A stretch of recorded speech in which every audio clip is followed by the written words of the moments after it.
السلام عليكم ومرحبا بكم في فيديو جديد. اليوم غادي نهضروا على التقرير ديال الامم المتحده اللي فضح الاوضاع ديال العمال الاجانب المؤقتين في كندا. هذا التقرير كيبين بزاف ديال الاستغلال والمعاناه اللي كتعانيها هذه الفئه، وبغاو حلول جديده باش يتحسن الوضع ديالهم. تابعوا معايا التفاصيل. وصف الوضع. التقرير ديال الامم المتحده اللي خرج مؤخرا كيبين بوضوح ان برامج العمال المؤقتين في كندا كتشكل بيئه مناسبه للاستغلال واشكال العبوديه الحديثه. وفي هذا السياق العمال المهاجرين اللي كيجيبوهم عن طريق هذه البرامج كيعانيو من ظروف صعبه بزاف اللي كتاثر عليهم نفسيا اجتماعيا وبدنيا. الاعمال اللي كيقوموا بها هاد العمال غالبا ما كتكون في مجالات بحال الزراعه، البناء والصناعات الغذائيه، ولكن ساعات العمل ديالهم كتكون طويله بزاف واحيانا ما تياخدوش حتى فترات الراحه الكافيه. بزاف منهم كيتشكاو من نقص في المعدات ديال الحمايه الشخصيه اللي كتكون ضروريه باش يحميو راسهم في الاعمال الشاقه.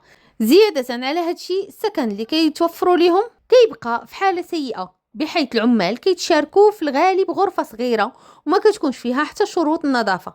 اما في الرعايه الصحيه الامور كتعقد اكثر، حيث بزاف ديال العمال كيتعرضوا للمنع من الحصول على الخدمات الطبيه او كيضطروا يستعملوا مسكنات الالم فقط باش يقدروا يكملوا الخدمه. التقرير كيتكلم حتى على الجانب الاخلاقي، بحيث ان بعض العمال كيتعرضوا للتحرش او استغلال الجنسي، وهذا الشيء كيزيد من المعاناه ديالهم وكيساهم في تدهور الحاله النفسيه. كاينين ايضا حالات ديال العنف الجسدي واللفظي واللي كيعاني منها بزاف من العمال بلا ما يقدروا يدافعوا على رؤوسهم خوفا من فقدان الخدمه او الطرد. بالاجمال هذا الوضع كيوضح باللي العمال الاجانب المؤقتين في برامج كندا ما عندهمش الحمايه الكافيه وكيعيشوا في ظروف ما كتوفرش لهم حتى ابسط الحقوق ديال الانسان. هذه النقطه الاولى من التقرير كتعطي صوره عامه على المعاناه اليوميه اللي كتعاني منها هذه الفئه.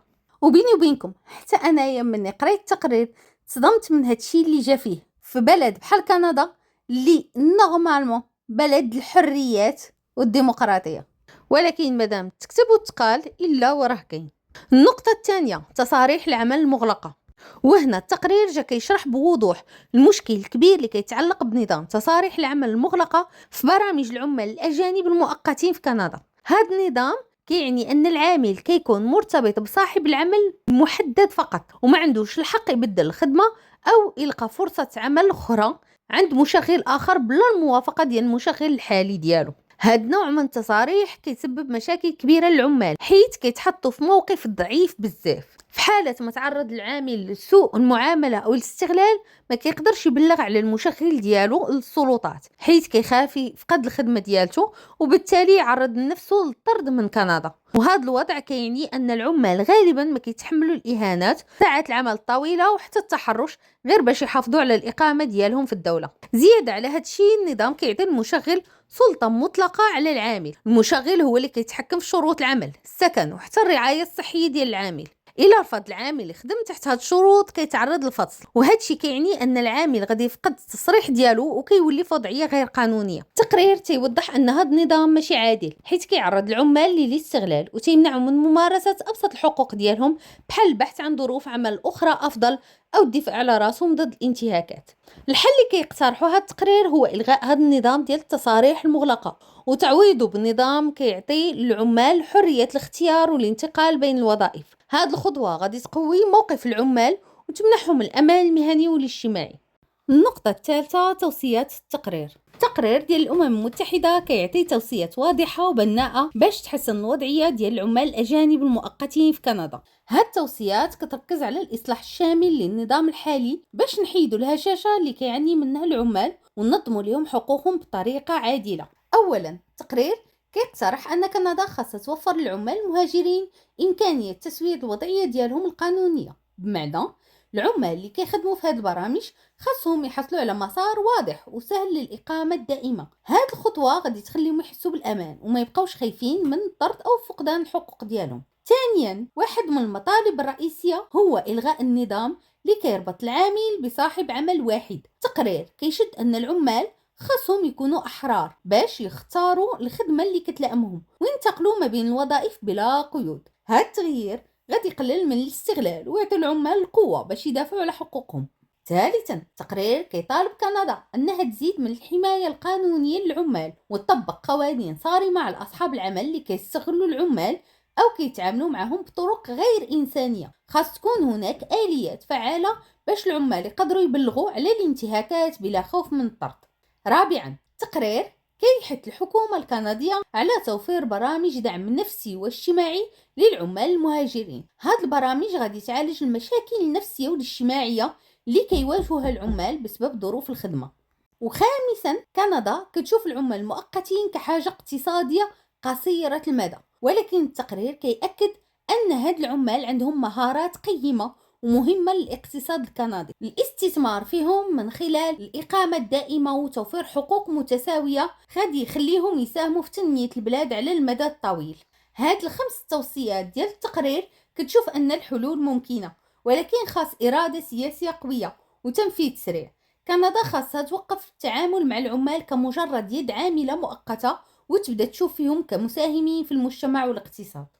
النقطة الرابعة في التقرير، الفئات الأكثر تضرراً. التقرير ديال الأمم المتحدة كيركز على الفئات اللي كتعاني بشكل كبير من الاستغلال في إطار برامج العمال الأجانب المؤقتين في كندا. هاد الفئات كتكون غالباً هي الأكثر هشاشة في المجتمع، وكيزيد عليها تأثير العوامل الهيكلية بحال التمييز والعنف. هادشي كيعرضها لخطر كبير الاستغلال والأشكال العبودية الحديثة.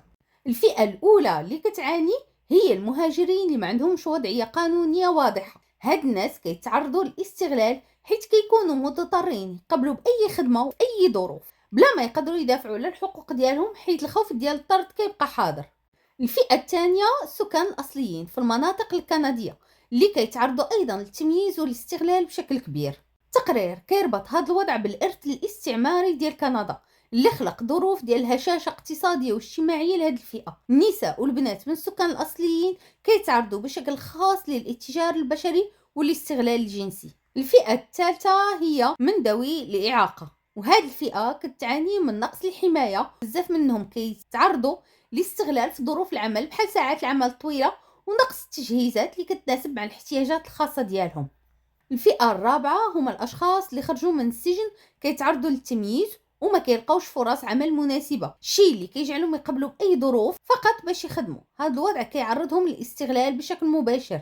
الفئة الخامسة الأشخاص بلا مأوى، وهذه الفئة كتكون في الهشاشة القصوى حيث ما عندهمش خيارات كثيرة. كيتعرضوا غالبا للخداع من طرف بعض المشغلين اللي كيعرضوا عليهم الخدمة في ظروف غير إنسانية. الفئة السادسة واللي هما النساء اللي كيشكلوا فئة معرضة بزاف للاستغلال. التقرير كيوضح أن بزاف من النساء والبنات كيتعرضوا للاتجار لأهداف العمل القسري أو الاستغلال الجنسي.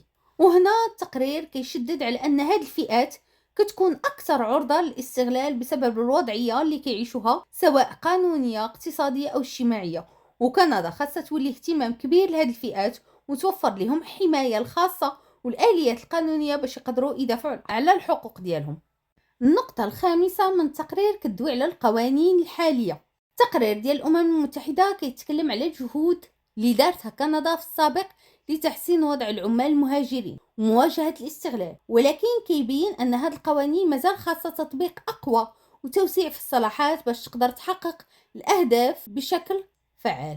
والنقطة السادسة اللي كتخص التعامل مع الضحايا. التقرير ديال الأمم المتحدة كيركز بزاف على طريقة التعامل مع الضحايا ديال الاستغلال والعبودية الحديثة في كندا، وكيبين أن هذا الجانب فيه بزاف ديال المشاكل اللي كتزيد من معاناة الضحايا في بلاصة ما تعاونهم. الضحايا اللي كيحاولوا يبلغوا على الاستغلال أو كيتعاملوا مع الشرطة والنظام القضائي كيتعرضوا لإعادة عيش الصدمة ديالهم. هادشي كيرجع للطريقة اللي كيتعاملوا بها معاهم، حيث كيبقاو مضطرين يعاودوا ويحكيو نفس التفاصيل ديال الاستغلال اللي تعرضوا ليها مرات متعددة، وهادشي كيزيد من الضغط النفسي عليهم. بالإضافة لأن الضحايا غالبا ما كيلقاوش الدعم النفسي والاجتماعي الكافي باش يتجاوزوا المشاكل اللي كيتعرضوا ليها. الحكومة كتقدم مساعدات محدودة ولكن ما كتوصلش المستوى اللي كيحتاجوه الضحايا فعلا باش يتعافاو.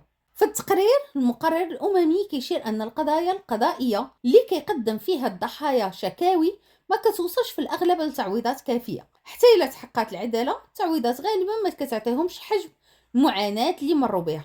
بالإضافة إلى أن الضحايا اللي جاو من دول أخرى كيتعرضوا المزيد من الضغوط حيث كتطلب منهم التعاون مع الشرطة والنظام القضائي باش يحافظوا على الوضعية القانونية ديالهم في كندا. التقرير كيوضح أن السياسات اللي كدار باش تحمي الضحايا غالبا ما كتكون بلا استشارة مباشرة معاهم. هادشي كيخلي هاد السياسات غير فعالة حيث ما كتعكسش الاحتياجات الحقيقية ديالهم. وهنا المقرر الأممي كيطلب من كندا أنها تعتمد مقاربة إنسانية أكثر في التعامل مع الضحايا، خاص توفر لهم دعم شامل يشمل الصحة النفسية والرعاية الاجتماعية وتعويضات مالية. المهم هذا ابرز ما جا في التقرير. المصدر والتقرير بالتفصيل غادي تلقاوه لتحت في صندوق الوصف. سي فغي هادشي اللي قريت في التقرير واللي قلت لكم في لا فيديو تيبقى ان بو شوكون، ولكن راه كاين دي دوغري، سواء الناس كيعيشوه بطريقه اللي صعيبه، كاين الناس اللي كيعيشوه باقل حده، ولكن راه للاسف كاين على حساب طبعا الميادين اللي غادي تخدم فيها، لان تنظن هاد الناس اللي تيعيشوا هاد لي سيتوياسيون غالبا كيكونوا عايشين منعزلين نوعا ما، اولا في دي فيرم باغ اكزومبل، الناس اللي كيجيو كيخدموا في تربيه المواشي اولا في الفلاحه برينسيبالمون، والله اعلم لان ما ذكرش اش من فئه بالضبط، لان الدراسه كانت التقرير كان شامل على العماله المؤقته في كندا. المهم نتمنى ان هذا الفيديو يكون عجبكم، ما تبخلوش عليا بلايك وبابوني حتى هيايا، ولي كومونتير ديالكم والاسئله راح تنجاوب الناس اللي تيسولوا على قدر المستطاع ديال المعلومات اللي كتكون متوفره عندي. الى اللقاء ونشوفكم في الفيديو القادم ان شاء الله.